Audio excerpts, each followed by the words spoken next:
You are always worthy of greatness. Greatness belongs to you. But it is not something that comes overnight. You've got to want that pressure. You've got to want things to be hard. You can't seek out the easy life. You can't just hope and pray that you can uncover inside of you some talent that's laid dormant that you didn't know about that's going to let things be easy for you. Don't want the easy. Want the hard. Want the pressure. Want the thing that's going to turn you into something. And I don't think that it's optional for us to sit on what we have. See, if you're sitting on what you have, what you've been given, and I think everybody's been given something to bring to the planet. Sometimes you're gonna have to get knocked down. And getting knocked down does not mean that you stay down. Getting knocked down doesn't mean that you're not breathing. Getting knocked down doesn't mean that it's over. Getting knocked down doesn't mean that you just stay on your back because that ground is hard and it's cold. Now you got to understand, if you're gonna stay down, you better learn how to get up. What do? You want failure to tell you what to do? You want failure to make you feel that you don't have anything left to give of yourself. Failure will not apologize. It is designed to teach you a lesson. Because when it's easy, you don't work for it. When it's easy, you don't push. When it's easy, you get surpassed by the person who has to give it their all, who's prepared to do blood, sweat, and tears in order to become that thing that they want to be so badly because they are so fucking angry that they were never given anything. And with that chip on their shoulder, they're determined to become anything that they set their mind to. So whether you have talent, whether you don't, the only thing that matters is, will you persevere? Will you stick with it long enough to get great? It is designed to make you better. Welcome to failures. Yes, there are many people in the world who refuse to fail. Every living human being must fail. You must humble yourself. You must be willing to understand that with a failure, sooner or later a victory will be waiting for you. But there's always a greater force out there that's maybe a little bit tougher and a little bit stronger than you. And when it comes, you just gotta work a little bit harder so that you can overcome it. That may be a relationship that you're facing right now. The workplace may be a little challenging for you right now. Just raising your children may be a little challenging for you. But that doesn't mean that it's over. There's always gonna be work to be done. Choice is one of the most intoxicating things in your life. It's one of the most beautiful things that any of us are ever going to encounter. But hiding in that beauty is the most destructive force imaginable. Because if you want to get something done, if you want to do that thing that burns inside of you, you have to remember, you can do anything once you stop trying to do everything.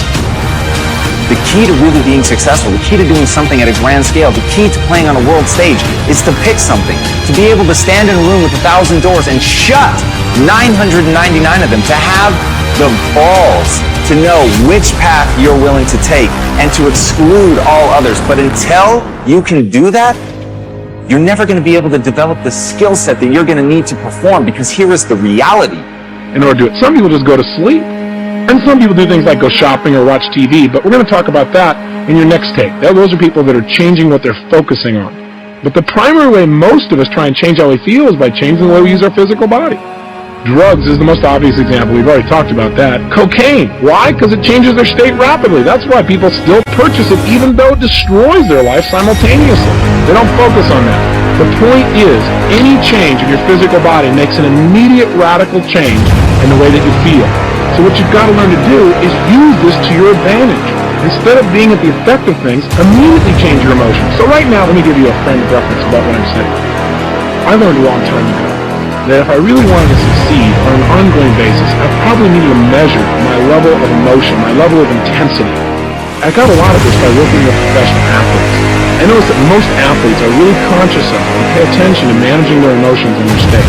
That only you can do that. Only you can perform that. Only you can initiate that activity. And if you don't do that, if you're not filling in your life with your life work or your mission, then there are gaps in your life. And what we do when we're not living out our true identity, we begin to fill the gaps. We fill the holes with garbage, alcohol, drugs, worry, self-destructive behavior. So when you begin to look at your life and you know that you're not doing what you can do because you have allowed yourself to be held captive by your fears. You watch a tennis player, every time before he hits the ball, he bounces the ball the exact same way, the exact same rhythm, kind of anchors himself, if you will, triggers himself back in the state. Football players do it differently. They grab their old buddy's head and wham, wham, wham, smack heads with them, and they feel good. Now, baseball players, they spit, grab their legs, scratch the ground, but they do certain things every time to get themselves in state.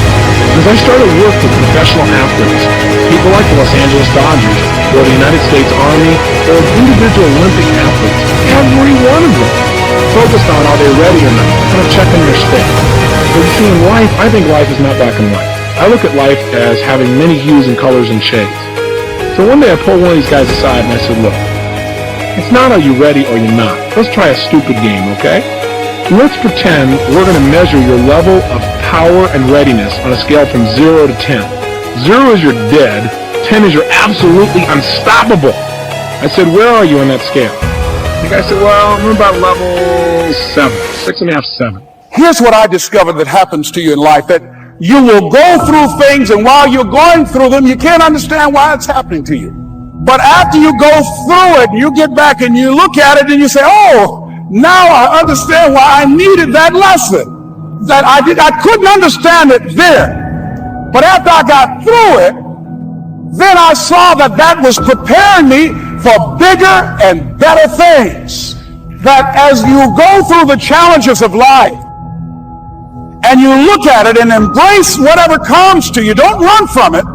Step toward it. Don't try and duck it like most people do. See, most people want it easy. When you handle those hard things close at hand, making those hard decisions right now that you don't want to make, learning those things that you don't like to do, but you know that in order for you to get where you want to go, this is one of the hoops that you have to flip through. I said, well, you're about to bat right now against Dwight Gooden. Tell me, if you stay at level 7, what's going to happen? You know what's amazing? Instantly, he could tell me. When he realized where he was, he said, I'll either ground out, or I'll pop up, or I'm going to be in a situation where I'm going to strike out. I said, what level do you need to be at on a scale from 0 to 10 to be successful with Dwight Gooden? He's at level 12. I said, okay, that gives me a frame of reference. So you also need to know where you need to be successful. Now, with an athlete, it's pretty clear. For peak performance, they got to be at level 10 or above, if you will, on a scale from 0 to 10. But isn't your life just as important as an athlete's? If you're going to go in right now and you're going to influence your son or daughter to do something like get excited about their schoolwork, how are you going to do that if you're at level 3? It's not going to happen. Too often I see parents that go, I just can't motivate my children. I just don't understand why. I talk to them about all the reasons why they should really go for it,